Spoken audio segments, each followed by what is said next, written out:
हे focus, उम्मीद है आप सभी लोग स्वस्थ होंगे और आपकी प्रिपरेशन जो कि कल आपको पता है आईबीपीएस क्लर्क का एग्जामिनेशन कल से शुरू हो रहा है, उसके लिए बहुत अच्छी हो चुकी होगी। और सबसे इंपॉर्टेंट चीज़ मैं आपको वीडियो के शुरू में कह देता हूँ कि आपकी तैयारी जितनी हो चुकी है उस पर आपको पूरा भरोसा रखना है, ठीक है। अब कुछ चीज़ें मैं आपको इस वीडियो में बताऊँगा, आपके लास्ट मिनट के टिप्स कि आपको क्या चीज़ें करनी चाहिए और क्या चीज़ें अवॉइड मारनी चाहिए। क्योंकि जब मैं खुद एग्जामिनेशन देता था, जो भी एग्जामिनेशन मैंने दी बैंकिंग पैटर्न के, एसएससी पैटर्न के, मैंने जनरली स्टूडेंट्स को, एस्पायरेंट्स को देखा है कि वो ये कुछ चीज़ें हैं जो बहुत जो ऑलमोस्ट सभी, मैं ये नहीं कहूँगा, कुछ ऑलमोस्ट सभी सिलेक्टेड कैंडिडेट्स जो हैं उन इस चीज़ की एडवाइस देते हैं। फिर भी पता नहीं क्यों मैं ये चीज़ देखता हूँ, मैंने खुद ने फेस किए कि लोग बाग ये चीज़ें अवॉइड कर रहे होते हैं, फिर भी वो चीज़ें कर रहे होते हैं बार बार।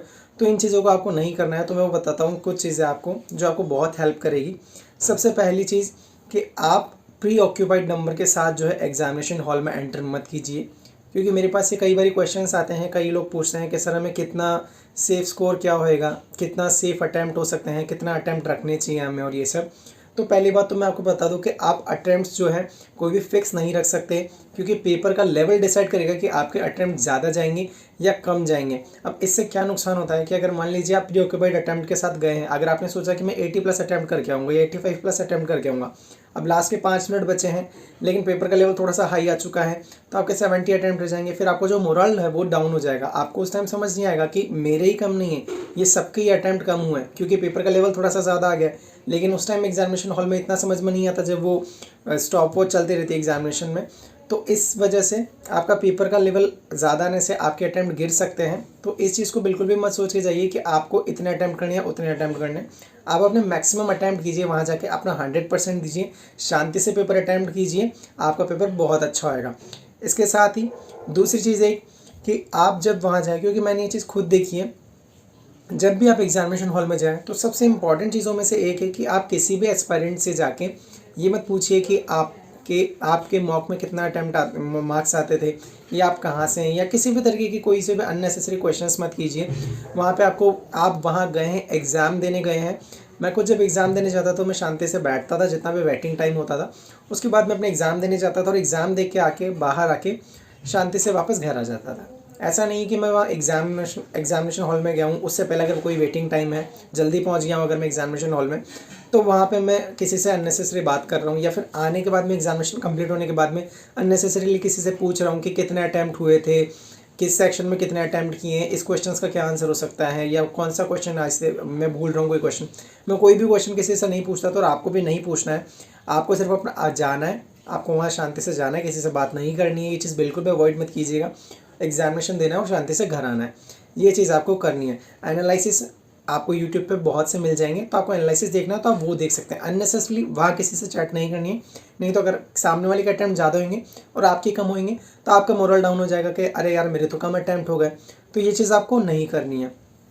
इसके साथ किस तरीके से क्या अटैम्प्ट करना है ये आपको अभी तक पता होगा, नहीं होगा तो मैं एक चीज़ आपको इसमें ऐड करना चाहूँगा जो कि बहुत इंपॉर्टेंट है। मेरा शायद IBPS PO का या IBPS क्लर्क का वो एग्जामिनेशन था, उसके प्री एग्जामिनेशन में मेरे साथ ये चीज़ हुई थी कि जब मैं रीजनिंग सेक्शन अटैम्प्ट कर रहा था, उसमें आपको एक टिप दूंगा मैं। अगर आप ये चीज़ फॉलो करते हैं तो बहुत अच्छी बात है, अगर आप नहीं करते हैं तो आप इस चीज़ को ऐड करिएगा, आपको बहुत हेल्प मिलेगी। कि जब आप रीजनिंग सेक्शन को अटैम्प्ट करें तो कई एस्पायरेंट्स की स्ट्रैटेजी होती है कि वो पहले सारे पजल कर लेंगे जितने उनसे हो सकते हैं, जो डुएबल पजल होंगे सारे, उसके बाद में वो मिसलेनियस क्वेश्चंस करने बैठेंगे। या फिर ऐसी होती है कि पहले सारे मिसलेनियस क्वेश्चंस कर लेते हैं। मोस्टली ऐसा होता है कि सब मिसलेनियस क्वेश्चंस के पीछे पहले रहते हैं, फिर उसके बाद में लास्ट में जितने भी पजल्स उनसे होते हैं वो होते हैं। आपको ये चीज़ नहीं करनी है, क्योंकि मेरे साथ जो हुआ था मैं आपको एक्सप्लेन करता हूँ ताकि आप ये चीज़ समझ पाए कि आपको मैं क्यों मना कर रहा हूँ। कि मैंने क्या किया था कि पहले सारे मिसलेनियस क्वेश्चंस कर लिए, हमेशा जो एक बैंकिंग एस्पायरेंट की स्ट्रैटेजी रहती है, और उसके बाद में लास्ट में मुझसे जो पजल हो सकते थे, जो डुएबल पजल थे, मैं वो करने लगा।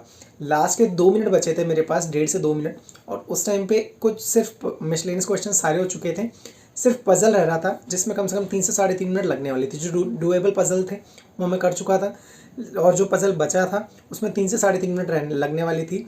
लेकिन मेरे पास लास्ट में 1.5-2 मिनट बचे थे, और 1.5-2 मिनट में वो पजल को करना पॉसिबल नहीं था उस टाइम पे, और मुझे ना चाहते हुए भी लास्ट के 1.5-2 मिनट ऐसे ही बैठना पड़ा और मेरा वो टाइम वेस्ट गया।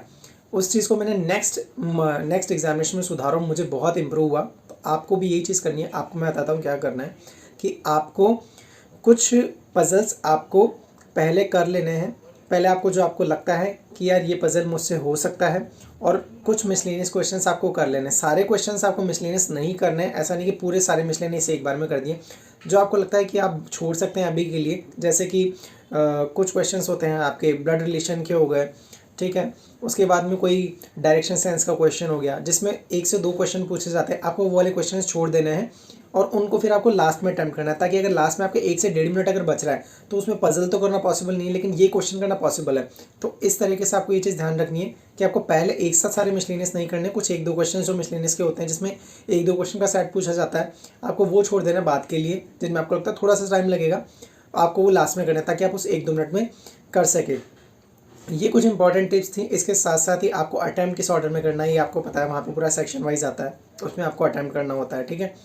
तो ये कुछ चीज़ें हैं, ये चीज़ें आपको ध्यान में रखनी है। और सबसे इम्पॉर्टेंट चीज़, आपने जो तैयारी करी है उस पर आपको भरोसा रखना है कि आपका, क्योंकि एंग्जाइटी होती है एग्जामिनेशन से पहले कि यार मेरा कैसे मैंने ये, अगर आपका सिलेबस कंप्लीट नहीं हुआ है तो आपको एंग्जाइटी रहती है यार ये टॉपिक छूट गया, वो टॉपिक छूट गया, या फिर कल एग्जामिनेशन में यही क्वेश्चन आ गया, तो कई सारे क्वेश्चंस रहते हैं।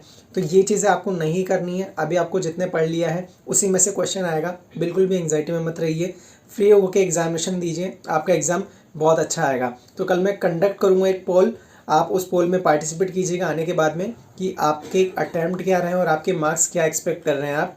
तो ऑल द बेस्ट आपके कल के एग्जामिनेशंस के लिए।